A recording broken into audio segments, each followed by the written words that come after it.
Mama. Why, what on earth are you... Julie, my dear, there's something you might as well know before these terrible people from the north burst in on us. Well, why did you ask them to stay here? It was in the contract. Contract? I assure you, child, it was no pleasure for me to be forced to sell the story of your great-grandfather's life for common actors to perform before the gaping public. I'm not blaming you, Mama. After all, great-grandfather Britt Conway's memory belongs in a way to all the world. It does nothing of the sort. Britt Conway's memory belongs exclusively to this branch of the family. Yes, of course. Is that about great-grandfather? It's his private diary. I didn't know that he... No one but I knows what it contains, and nobody else will know, especially those busybodies from New York. I intend to destroy it. Oh, Mama. If they wish to write about his songs or the more respectable of his verses, that's their affair, but I refuse to have his indiscretions paraded before the public. Was my great-grandfather indiscreet? Everybody's great-grandfather was indiscreet. Your great-grandfather was indiscreet enough to write down his indiscretions. Mama, may I read the diary before you dispose of it? It would be of no interest to a well-brought-up young lady. Oh, yes, it would. And besides, I'm old enough to read almost anything now, except bits of Shakespeare.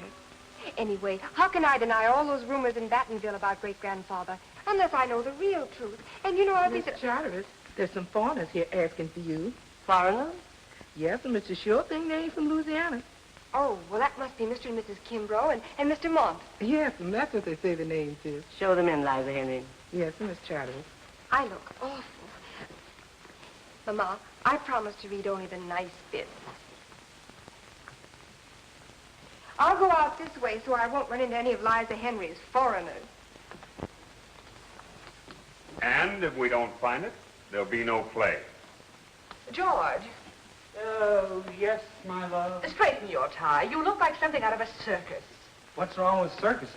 Nothing, old man. I barked with a freak show on the Rex Evans outfit last season. Wonderful people, and quite out of the ordinary. If you're looking for a plot for one of your pictures, Mr. Mott, I've got... she receives you all now. Very kind of her, I'm sure. Keeping us all waiting like servants. An unfortunate simile, Valerie. Servants these days don't wait. Come on, George. There you are, my little man. Thank you, Mr. Kimbrough. And, stick around. I have a hunch we'll be going back to the planter's house. Okay. How do you do? You must be Mrs. Kimbrough. Welcome to Battenville. How do you do, Mrs. Charteris? This is my husband, George. This is my husband, George Kimbrough, the playwright. How do you do? Oh, yes, and Stephen Mott, his assistant. How do you do, How do you Mrs. do? Charters? I can't tell you how grateful we are to you for allowing us to invade your privacy this way. Are you from the South, Mr. Mont? No, why? You have such nice manners. Thanks. My dear, you're going to be positively inspired in this quaint old room. Mrs. Charteris, your home is perfectly charming. It simply reeks with atmosphere. Of course, the first thing we have to do is move that writing desk over there, so the light comes over his left shoulder. My husband is so particular when he's working. Everything has to be just so, but that's genius for you. I'm afraid, Mrs. Kimbrough, your husband will have to exercise his genius in some other room. The arrangement of this furniture has not been altered since my grandfather, Britt Conway's death. That's very interesting. Did the old boy die here? The old boy, as you choose to call him, was killed in a duel defending the honor of his family. How boring. None of my family. Possibly none of your family had any honor to defend, Mrs. Kimbrough. Any day you want a job as a dialogue writer in Hollywood, Mrs. Charters, just let me know. Thank you, young man. I'll remember that. I'll send for Liza Henry to show you to your rooms. I've given you and Mr. Kimbrough the blue bedroom. It used to be Britt Conway's. I bet you'll get a great kick out of sleeping in... George. And you're in the west room. It used to be my daughter Julie's schoolroom. Sounds delightful. Charming. And where will my husband write? There's a perfectly good writing desk in the blue room. Well, it was good enough for Grandfather Britt to write His what, Mrs. Charters? his verses, of course. I'm afraid there is no other spare room in the house except a small room in the attic that used to be the butler's when we had a butler. Wouldn't mind taking the butler's room, would you, Steve, dear? You know how desperately important it is for George to be completely undisturbed. Really, Valerie? I mean, of course, for the two of you to be completely undisturbed. I don't mind a bit. That is, if the switchover doesn't cause you too much trouble. Not at all. Would you kindly ring the bell, Mr. Kimbrough? And have Liza Henry prepare the room. I'm afraid it'll take us some little time. Well, that's perfectly all right. While the others are settling in, I'll take this opportunity, if I may, to stroll around your lovely garden. I'll come with you, Steve. There are 1 or 2 points of construction I must discuss with you. No, George. We must fix up your study, mustn't we? Men are such children, aren't they, dear Mrs. Charteris? Harmless, but children. I wish I could say the same of women. You rang, ma'am? Yes, Liza Henry. January 14th, 1859. 11 more days until my beloved Marceline returns from her tour. Each day will seem a full year. To pass this interminable period, I have started to compose a ballad to be danced. I have chosen the Power at Lafitte as my subject. Marceline will be adorable as Queen of the Mardi Gras, dancing enchantingly as Lafitte sings. Hear the bayou call, saying love is all. Never think about tomorrow or yesterday. This madness we're sharing will live through the night. No thinking or caring. Sorry to disturb you. Oh, no, you didn't. Are you Mr. Kimbrough? No, I'm the Mont half of our disreputable collaboration. Steve Mont. How do you do? I'm... Miss Charteris. Miss Julie Charteris. Not only the great-granddaughter of the famous Britt Conway, but obviously a very charming young lady in her own right. Won't you sit down? Thanks. Are you from the South, Mr. Mont? Does I have such nice manners? No, because you pay such fulsome compliments. You've inherited your mother's gift of repartee. Say, that's an attractive tune. Britt Conway wrote it. Isn't the music box pretty? It was given to him when he married my great-grandmother. Lovely. How do the words go? No one knows. Britt left no record of them. You mind if I take the music box with me and have a shot at writing lyrics to the tune? Of course not. Only, Only what? Mr. Mont, Steve to a fellow author, Mr. Mont, I want to ask you a question. which I'll do my best to answer, providing you call me Steve. Well, then, Steve, what sort of a man are you going to turn my great-grandfather into? In the play, I mean. Well, an interesting one, I hope. Well, that's what I was afraid of. Why? Well, you see, Mother doesn't approve of interesting men. And you, Miss Julie? Oh, I like them. Well, isn't it possible to write a play about a good man and make it interesting, too? Like, like Jefferson Davis or Woodrow Wilson. Was Britt like Jeff Davis or Wilson? No, not very. What was he like? Well, you saw his portrait in the drawing room. I didn't believe for 1 minute that was Britt Conway. Well, I'll have you know that that portrait was painted by a gentleman who comes from one of the first families in Louisiana. It looks like it. I take it back. You're a typical Yankee. Good. I like to see a bit of the Conway flare up in you. It's very becoming. You know nothing about Britt Conway. And I'd have a feeling that nobody around here wants to give me any information about him. No scandal, if that's what you mean. Darling, don't you think those things are a trifle short? Well, long or short, they're better than the rags that we're hanging here. Don't you think the whole effect is rather chic? I guess it's very artistic. The only thing is, it makes me feel dizzy. Always the enthusiastic husband. Always give the little woman a pat on the back. If you ever said anything halfway decent to me, I'd fall right on my face on the floor. You love it. This here's Miss Julie's schoolroom. Oh, my goodness. I mean, it was Miss Julie's schoolroom. Supper's at 7 if y'all feel strong enough. If you're all through with the decorating, ma'am, I have to be getting back to the planter's house. Yes, well, run along, young man. Oh, and, thank you. Thank you very much, Mr. Kimbrough. You know, I've seen you somewhere before. It couldn't have been... No, it couldn't have. Besides, we hardly move in the same circles, do we? I don't move in circles at all. I come straight to the point. Looks like old times to see Valerie's drapes up again. You remember the last time, George? Sure. It was in Wilmington, Delaware, when we were trying out Tenderly Yours. And some old dame popped in, thought we were running a fortune-telling parlor. Oh, Oh, if that's the kind of humor you brought back from Hollywood, I only hope you won't persuade George to use it in the new play. And certainly not in my role. Talking of that, were you able to get any information out of the old dame? Not a thing, either from the mother or the daughter. What's she like? The daughter, I mean. Oh, all right, I suppose. Not your type at all. What do you mean, not George's type? Well, I mean, not like you. You are George's type, aren't you? Oh. Well, come along, George. If supper's to be at 7, we have to tidy ourselves up. You go ahead, dear, and I'll be along in a minute. There's something about your part in the play that I must discuss with Steve before I forget it. Oh, all right. I'll allow you 5 minutes. Steve, you're not to give George anything to drink. He's given alcohol up completely since you went away to Hollywood, and I'm not going to have that starting again. Where would I have a drink on me to give George? I don't know, but I want you both to remember that we're going to lead normal, healthy, country lives as long as we have to stay in this quaint old morgue.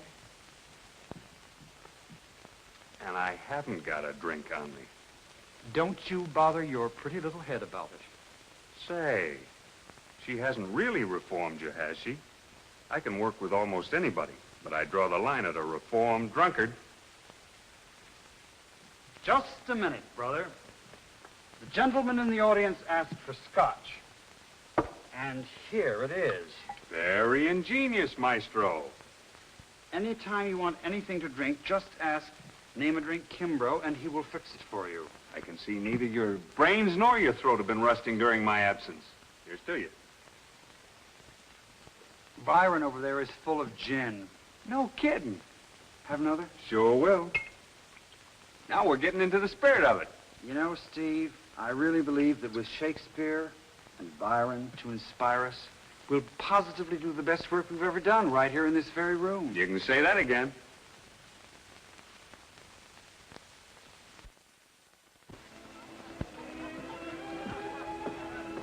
Hey, Marcel. Yes, monsieur? Have you any absinthe at this dump? Absinthe is not permitted to be sold by law, and the Chez Marcel is not a dump. Yeah, what is it? It's a bistro. And what's a bistro? Bistro is the French for dump.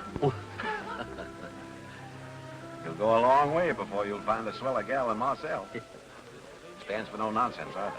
Isn't she some relation of Britt Conway's? Well, sure. She's his great-granddaughter, just like Julie Charteris. Only the Charteris side of the family put on all the ads.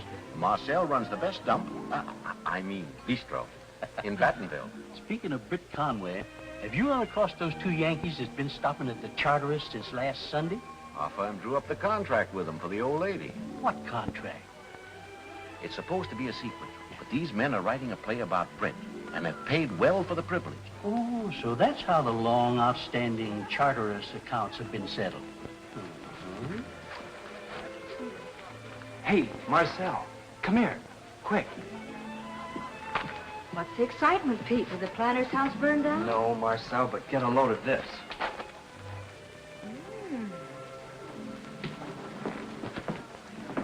Valerie Volupte, the black lace bombshell of burlesque, now wowing the boys in vexations of 35. Who's she? She's the wife of Mr. Kimbrough, the dame who high-hatted me when I drove them over the Charterises last Sunday. You mean the wife of Kimbrough who's writing the play about great-grandfathers? Sure, and it's a perfect setup for us. What is? Let's sit down and I'll explain it to you. Don't you see? These guys are down here to get the real dope on Britt and your great-grandmother, only they've gone to the wrong house. They'll never get anything out of the Charterises, and you can give them the real lowdown. So I walk up to Mrs. George Kimbrough, and I say, "Hey, babe." And she says, "Young man, how dare you?" And then I whip out this paper. Then she faints, blackout, and where are we? Ah, but I'm still there when she comes to. And then I say, "Now you listen to me, kid." And she says, "What is it, honey child?" Being more democratic because of this paper. And I say, "There's a gal in this town called Marcel Conway, and she's a real descendant of old man Britt. What's more, she's got the real lowdown on him, too. She'll sell it to you, but for big dough. Then you people can write the play, and I can act Britt Conway in it. Oh, she'll stall around a bit, and then I wave the paper in front of her face again, and she'll say, "Okay, pal, curtain." And then what? Then we'll be married. No, Pete. It's swell of you to dream it up, but it can't be done. Why not? I've played bigger parts than that in 10 shows. I know, it's not that. Well, is it because of him? Partly. More because of her. Oh, now you're talking like old lady Charteris. Maybe I am, but somehow or other I can't sell Marceline or Britt to a trick like that. Well, the Charteris side of the family have. Perhaps I have more pride about Britt's second wife than they have about his first. What's pride going to get you? It's going to keep me right where I am, doing a decent job in this joint. Being looked down upon by the wives of the guys who slip down here every chance they get to have some fun and a little music and a lot of laughs. And if you want to know the real lowdown, Pete, I wouldn't trade my lot with that of Cousin Julie Charteris for anything in the world. Atta girl.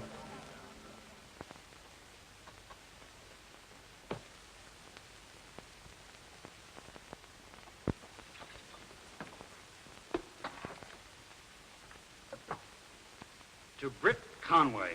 To Britt Conway, the most mysterious human being the world has ever known. You ain't woofing, bud. Right.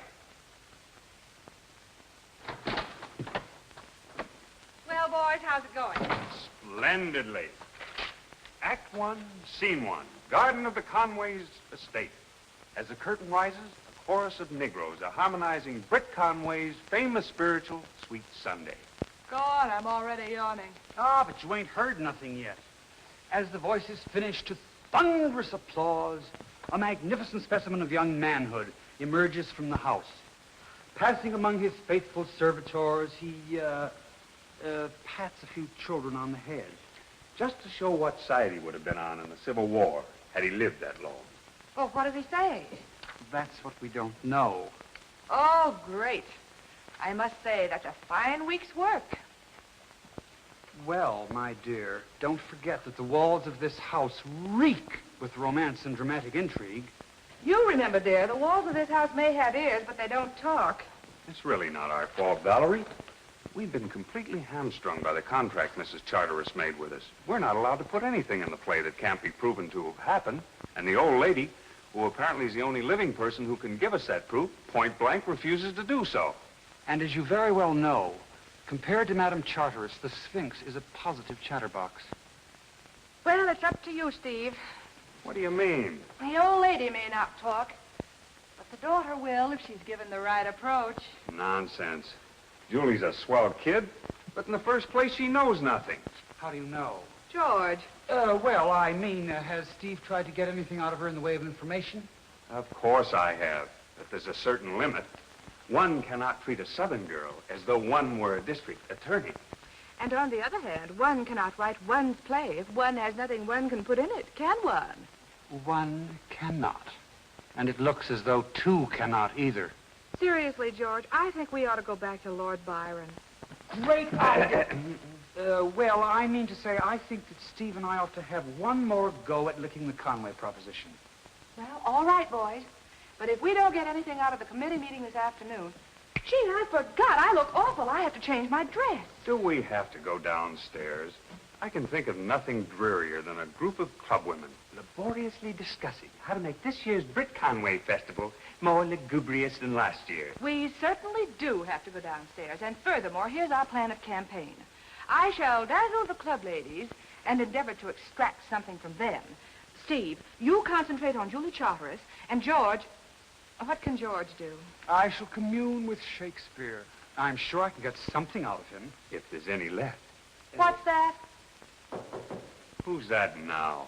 Probably the ghost of Britt Conway. Oh, come in. Oh, I'm sorry. I thought that... Nonsense, my dear child. Come right in. What a perfectly charming dress. It's exactly like the one I came out in. Remember, George? The only dress I ever saw you come out in was the one you came out of in the Follies of Let Me See That. Come on, George. We must tidy ourselves up, mustn't we? And when do your dear mother's charming guest arrive? Well, the meeting begins at 4:30. That's what I came here to tell you. Oh, then we must rush. Steve, aren't you lucky you don't get all messed up and untidy the way George does? Of course, George does work much harder. Of course. I should go and help Liza Henry with the lemonade. Nonsense, my dear child. Now, you two young people stay right here and have a cozy little chat. Get Steve to show you how his model theater works. It's perfectly fascinating, isn't it, George? Isn't it, George? Yes, of course, if you have anything to play in it. Are you sure I haven't interrupted your work? Of course not. Anyway, there's nothing I can work at. Oh, I thought writers just sat down and wrote. Let you in on a little secret, Miss Julie. Unless they have something to inspire them, writers just sit down, period. And you have nothing to inspire you here. I have enough inspiration right here for at least a dozen love sonnets, but not about Britt Conway. Oh, I see. I'm sorry. As a matter of fact, in the past week, I've been inspired to write one little thing. Oh, really? Like to see how we work out love scenes in our little model theater? I'd love to. Swell. You stand over here. You'll be the audience. I'll work out the set. What are you going to use for scenery? Well, here's the tree. Here's the well. Now all you need are the actors. There they are, right here on this bench. And you work out the love scenes right here on the stage? Mm-hmm. Here's where the boy and girl have the inevitable little quarrel. We're going to do this and dance for them. Quarrel? Well, just a lover's misunderstanding. When this happens, the boy's very hurt. He's falling in love. Well, what does happen? You'll see.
Did they have to quarrel? Don't lovers always quarrel? I suppose so. But why? Maybe because it's so much fun when they make up.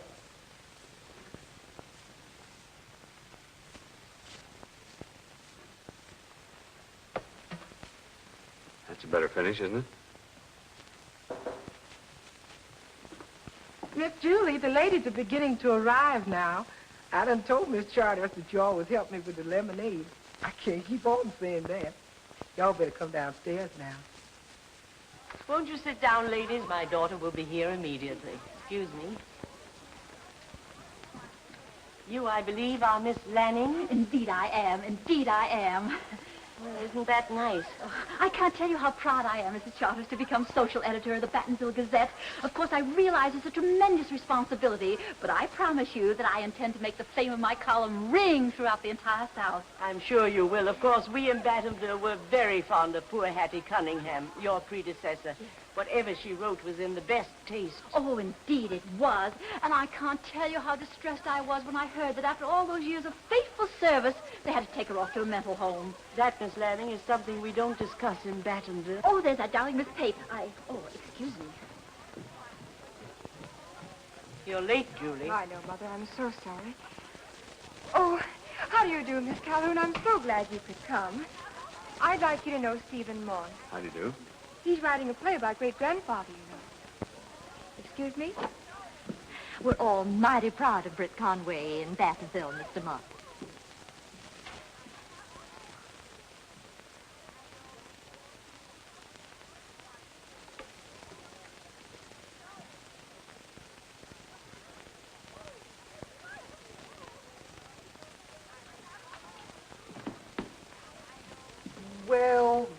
Well, what have we here? The nectar of the gods? I don't know nothing about no nectar, but this here's lemonade punch. I can smell the lemonade, but where's the punch? Miss Charter, she don't approve of no punch in lemonade punch. Quite right of Mrs. Charteris. Sure ain't no job for just one pair of hands. How right you are. Let me help you. Oh, Miss Charters, wish she would have a righteous fit if she seed any of the guests helping to help. Well, I tell you what, then. I'll stay in here and mix the punch, just to keep it nice and cool, while you go on out and serve the food. You sure kind, Mr. Kimbrough. We appreciate your help. Heaven helps those who help themselves. Drink to me only with thine eyes, and I will pledge with mine. Mr. Mott, at this meeting, we intend to discuss the annual Britt Conway Festival intelligently and soberly. As a girl.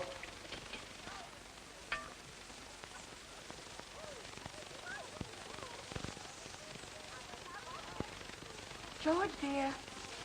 Yes, darling.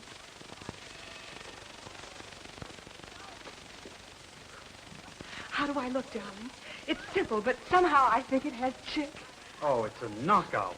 Yeah, I'll see it is. What have you been doing hanging around that punch bowl? Waiting for you, my love, because I wanted to make my entrance with the best-looking woman in the place. Well, if that's intended as a compliment, take a look at what's inside. Get a load of Lady Macbeth. Yes, but Mrs. Charteris has outdone Shakespeare. What do you mean? There were only 3 witches in Macbeth.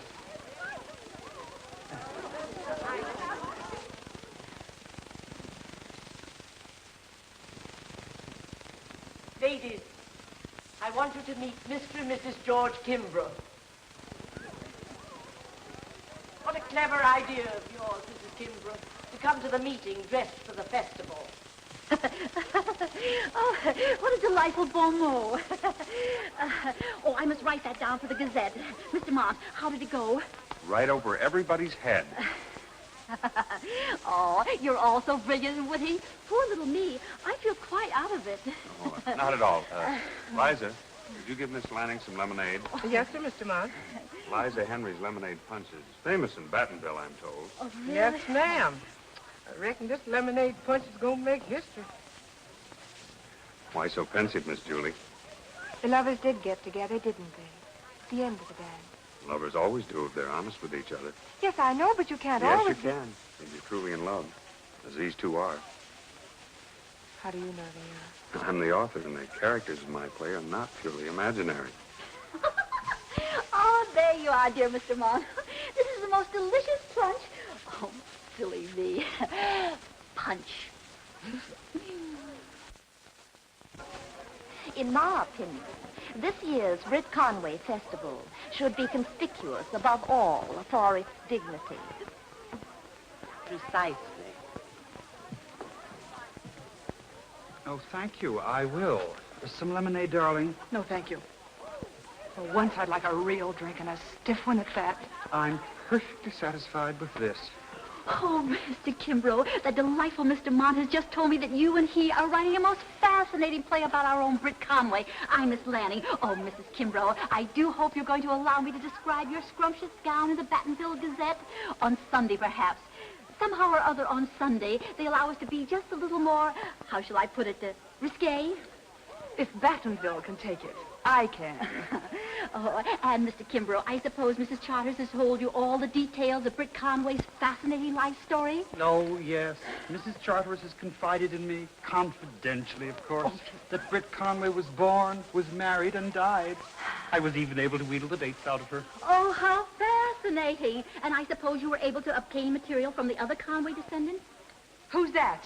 Oh, a young woman by the name of Marcel Conway. She runs how shall I put it, cafe in the other part of town, of course. It seems that Britt had how shall I put it, romance with the girl's great-grandmother. After his first wife died, of course. Britt Conway was a gentleman. And where did you say this young lady lives? Oh, I wouldn't know that, really. We young ladies of, how shall I put it, breeding, never patronize a place of that, how shall I put it, Ilk. Just so. Thank you. And now, ladies, I think it's time for the committee meeting to commence.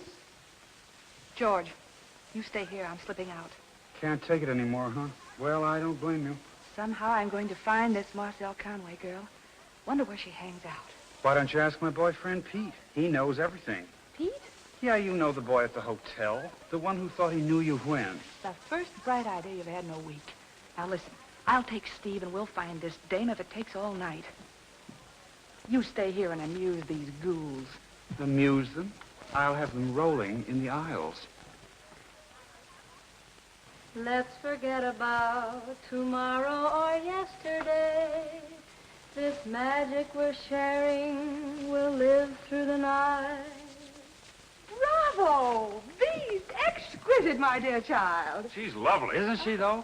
Say, folks, how would she be playing her own great-grandmother opposite me as Britt?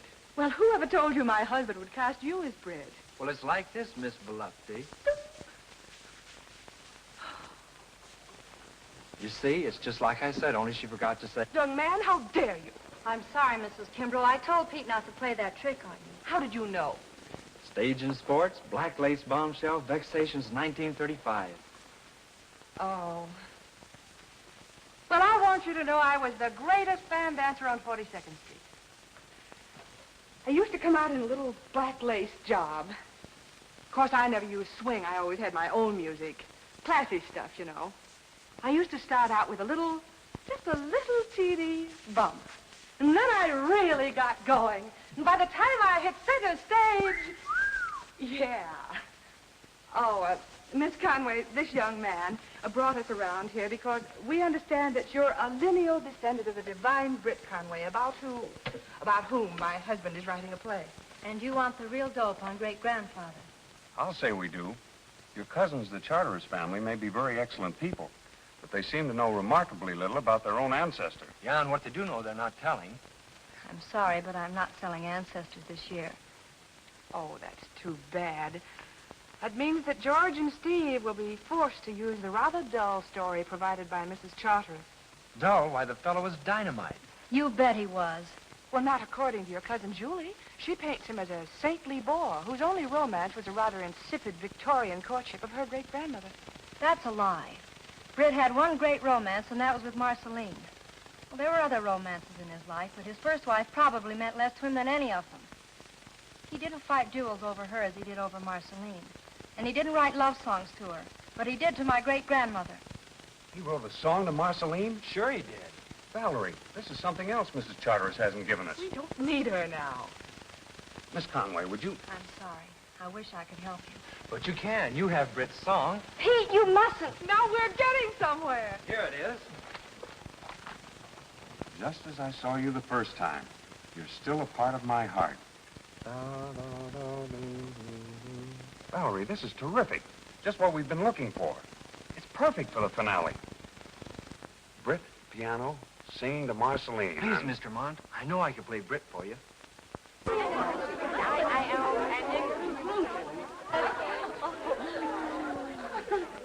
I know you will be pleased to hear that those eminent men of letters, Mr. George Kimbrough and Mr. Stephen Mont, Ooh, I'd like him for Christmas.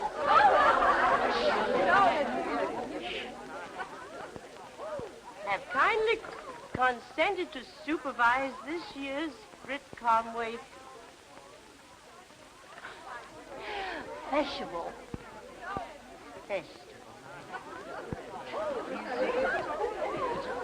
Meeting adjourned.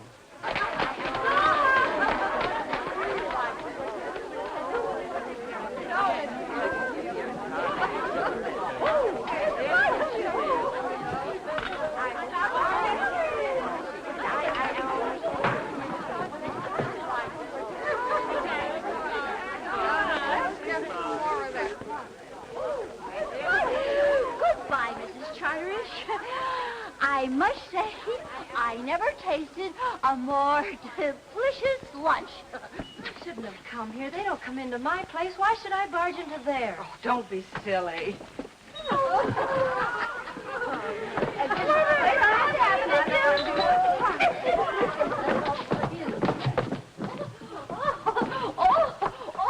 you're late. The meeting's over. And you should try the lush. Oh, it's the pinches.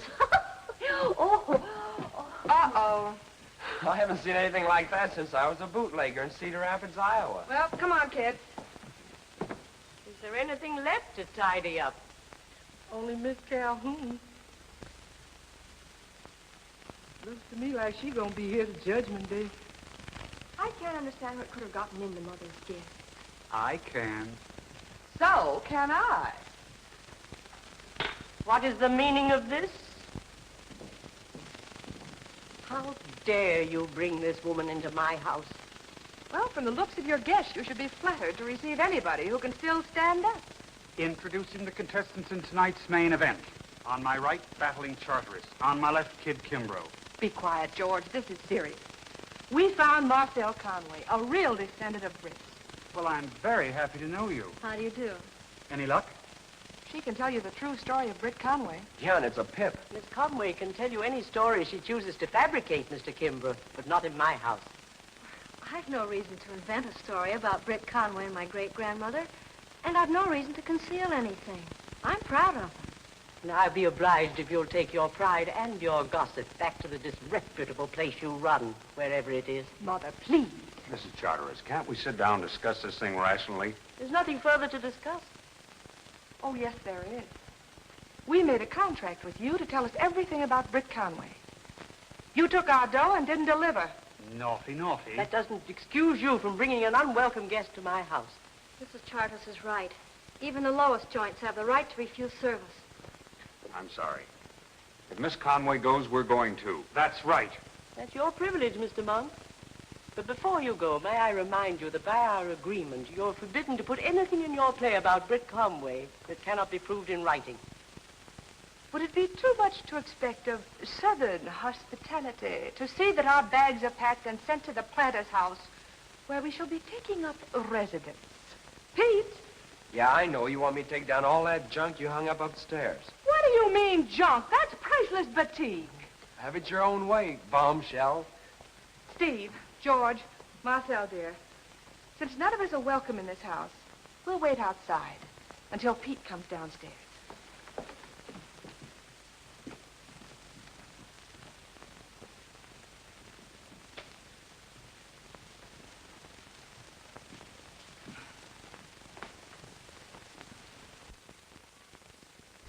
You know, George, I think I'll hang the drapes in here before I put the batik over my bed. Oh, Valerie, why bother about drapes and batiks at a time like this? Why not? You boys are all set now, thanks to me. Marcel gave you enough material for 3 operettas. Incidentally, I think she'd be swell as Marceline. And what's the good of that, Valerie? You heard what Mrs. Charteris said. Unless we have proof in writing, she'll never give her consent. Don't be too sure. Get a look at this. Plans for Britt Conway Festival by Eurydice Lanning, Society Editor.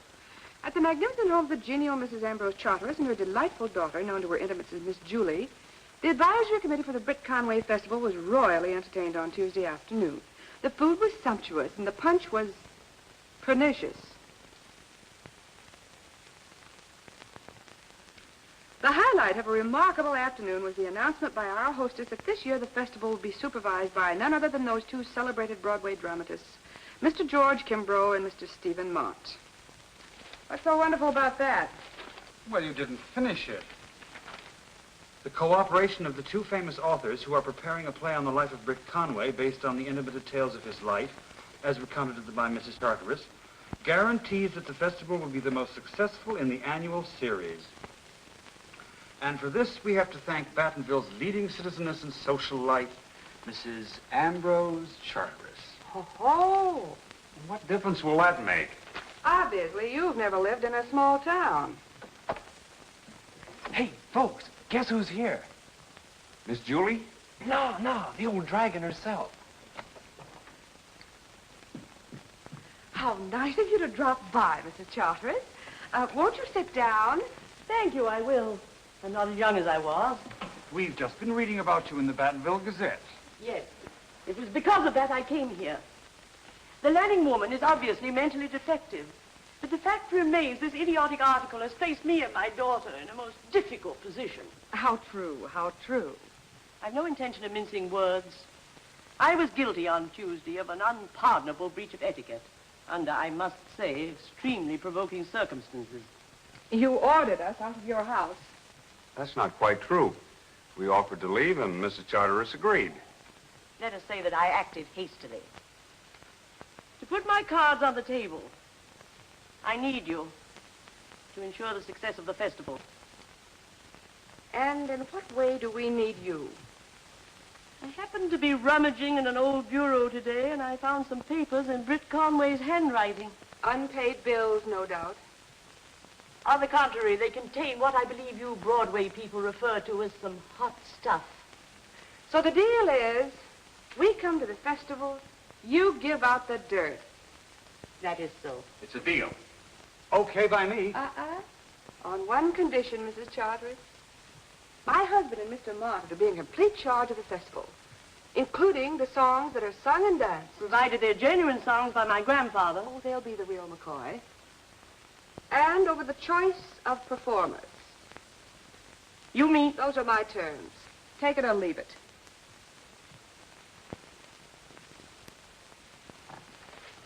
You leave me no alternative. I accept. I can only say this of you, Mrs. Kimbrough. You represent the triumph of mind over manners.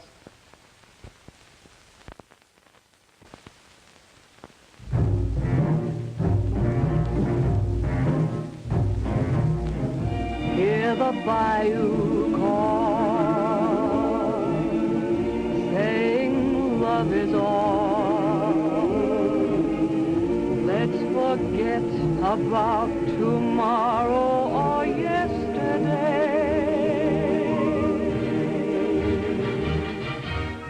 This magic we're sharing will live through the night. Somehow I feel Britt wrote this with his heart. Thinking, not caring if it's wrong or right. Creoles chatting low tell us this is so. Only fools refuse the spell of the bayou call. Love is ours tonight. Let its flame burn bright. We'll obey the bayou call.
blues refuse the spell of the bayou call. Love is ours tonight. Let it flame burn bright.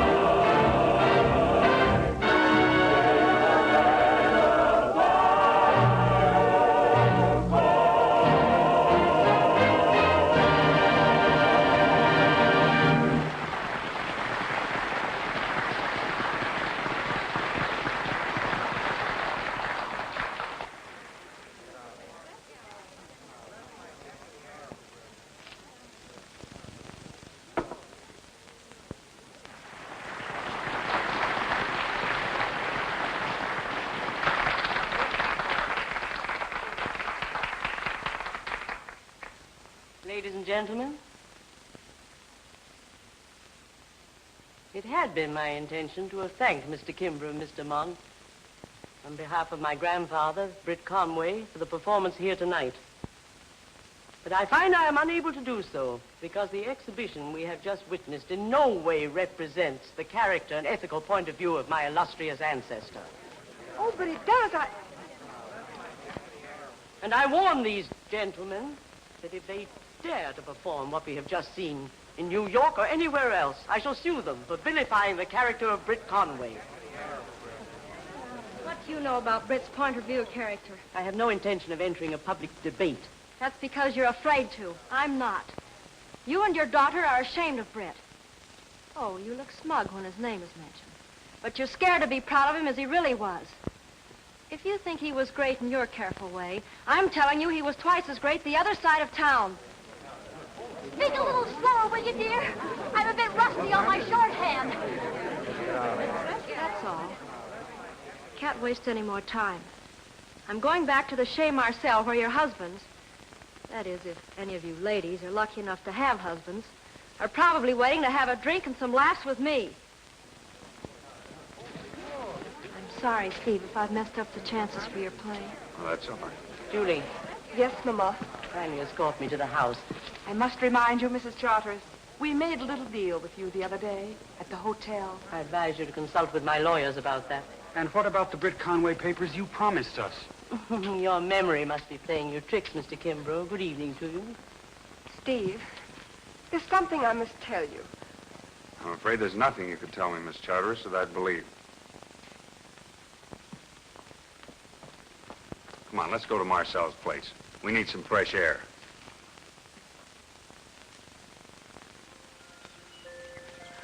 Just walking around and moping, honey, won't do no good. Don't you want to come over and cut for your wish? Might come out.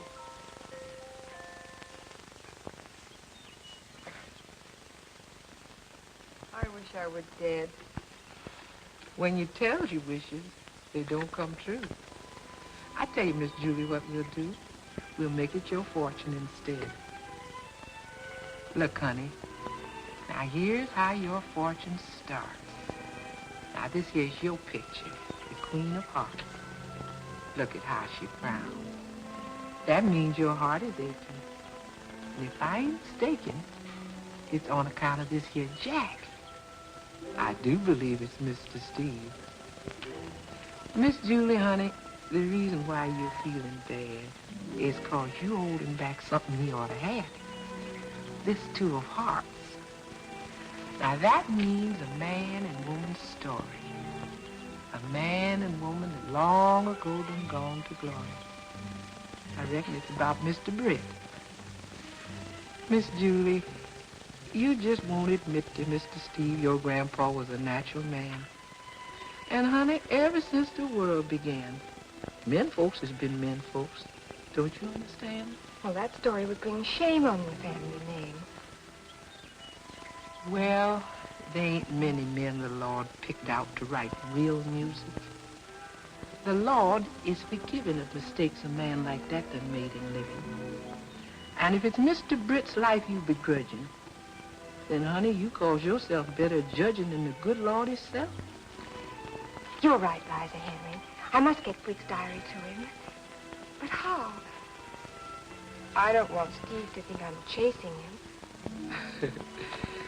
I guess the Lord will forgive me for what I did. So here's the old diary. And for hiding, I'm amply provided. Boy, I'd have given anything to have heard you give that old dragon the works. It was a dumb thing to do, really.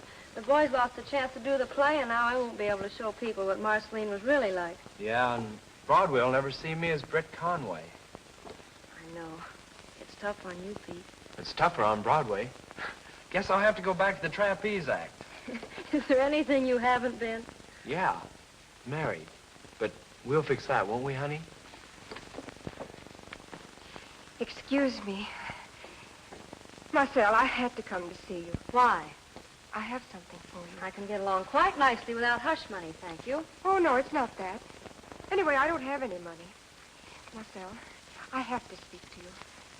Privately. Privately meaning without me? Pete, would you mind running downstairs? Yeah, I know. I've played these scenes with 10 shows. Why did you come here?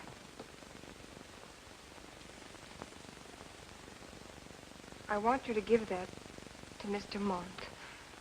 This looks like the real thing. It is. Handwriting's the same. Here's all about the first time he and Marceline met. Why did you bring this to me? Why not to Steve himself? Because, oh, I can't begin to explain, and you wouldn't understand. But please promise me one thing, that you'll never, never tell Steve, Mr. Mont, that you got it from me. Will you promise? It's a deal, Cousin Julie. Thanks. Marcel, please believe me. I must go. Do you know what I believe? For the first time, I believe that Britt Conway really did marry your great-grandmother. Thanks. Oh, well, thanks anyway.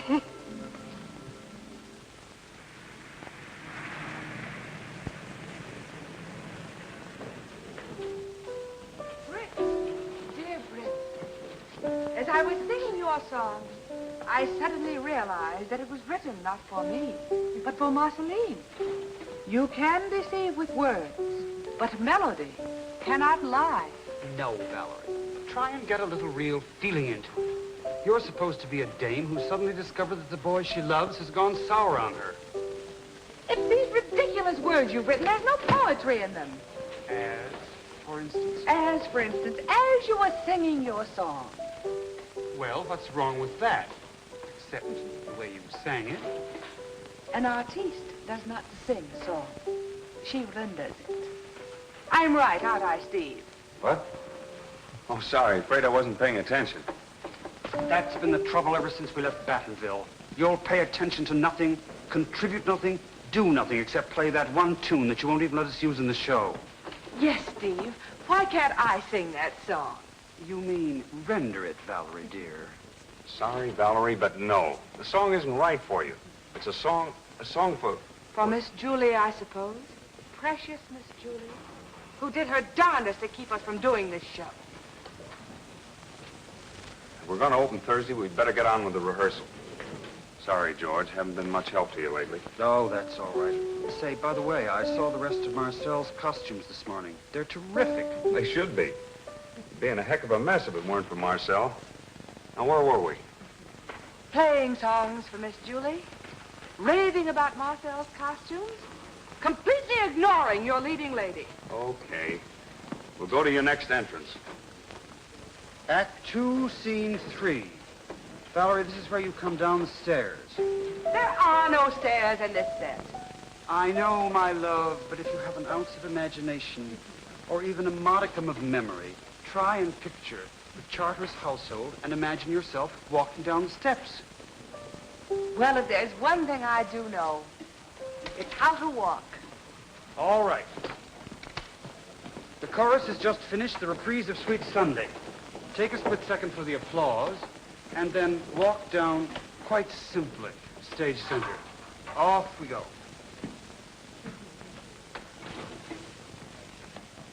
Oh, what have I done to deserve this? You've written a very silly play, and what's wrong anyhow? I said walk, not slither, slide, and squirm all over the place. You're supposed to be a Southern lady, not a snake charmer at Coney. Listen, George Kimbrough, and listen good. I did plenty okay with fans and bubbles and doves, and long after your gallant balladeers back in the warehouse, I'll still be waving a fan, see? I shall now retire to my dressing room until you are ready to render your apology. Much as I admire my grandfather's compositions, don't you get a little tired of hearing that same tune all day long? I like it, Mama. Oh, thank you, Liza Henry. You may come back in a little while and clear the tea things away. Yes, sir. What's the matter, Miss Julie? Ain't my molasses cookies good this time? Oh, they're delicious. I'm just not hungry, that's all. We ain't had enough to keep us sparrow alive since Mr. Steve left. Why, Julie, there's a letter from your Uncle Horace in New York. Isn't that nice?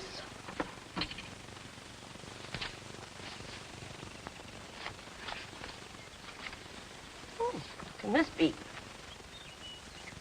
Gallant balladeer, new operetta based on the life of Britt Conway. On Thursday next at the Monarch Theater, Gilbert Wilson will present a new work from the prolific pens of George Kimbrough and Stephen Mont. The story of this musical is based on authentic data found in a diary written by Britt Conway himself. This diary was discovered only recently by the enterprising authors while visiting descendants of the famous Southern balladeer in Battenville, Louisiana. There can only be one answer to this. Liza Henry must have been bribed for those creatures. That's not true. I took the diary. I gave it to you. My daughter. No, Mama. Britt Conway's great-granddaughter. Oh, Mama, I know how you feel. But times are changing. It isn't that people are any less strict in their standards. It's just that they're more human, more understanding. Nonsense.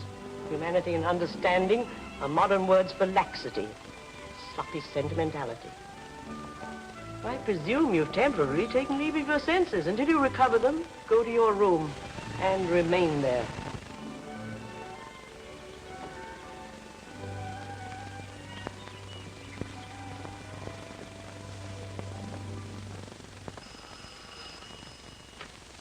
Latter's house? Yeah? Yeah, this is Pete. Who are you? Julie? Oh, Miss Julie Charteris. Why, yes, Miss Julie. I guess I know most everything. Where could you pawn an antique music box? Now, let me see.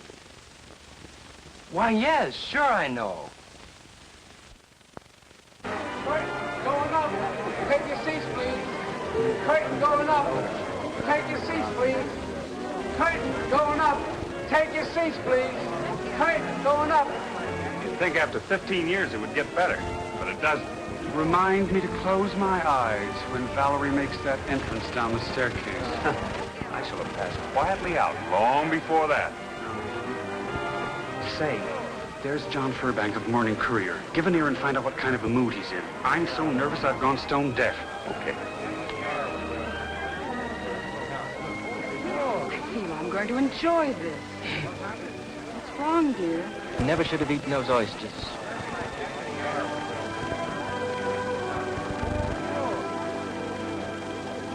Well,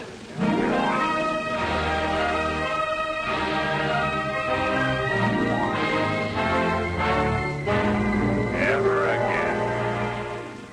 Oh, it's 9:10 already. We'll never get there before the end of the play. It's tough on you, Miss Julie, but I guess it'll run more than one night. Even if I'm not playing Britt Conway. Attention northbound passengers for New York. The bus has been repaired and is now ready to leave. When will we get to New York? Your bus will arrive at the 42nd Street Terminal at approximately 10:55 p.m. Take your seats, please.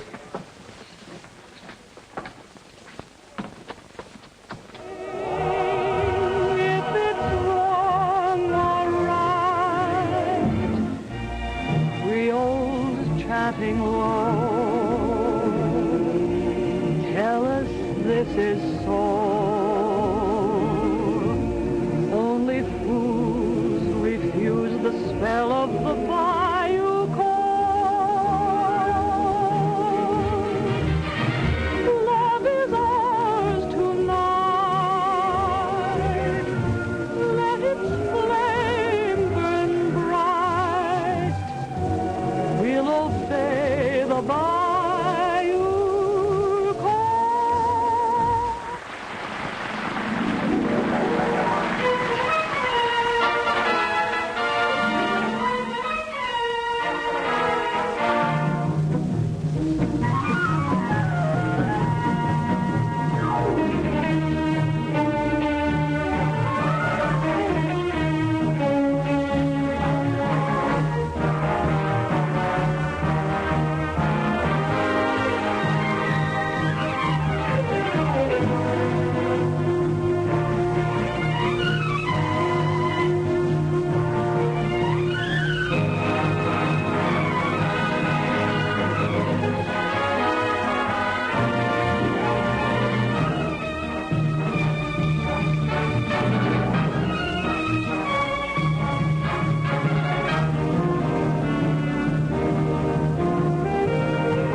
Scene, we're out of our agony.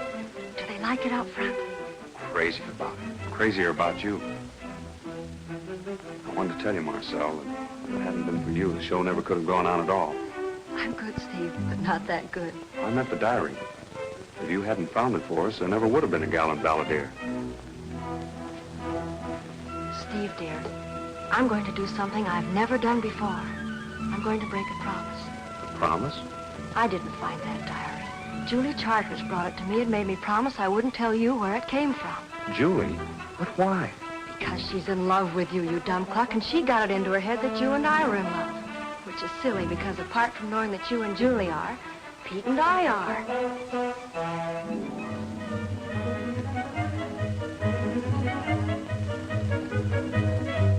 Get ready for the finale, Miss Conway.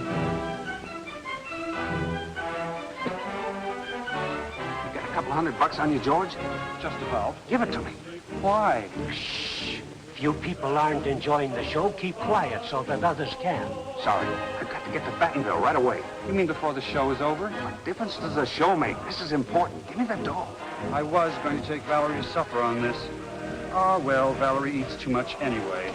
Will you keep quiet? I'm very sorry. Say, Steve.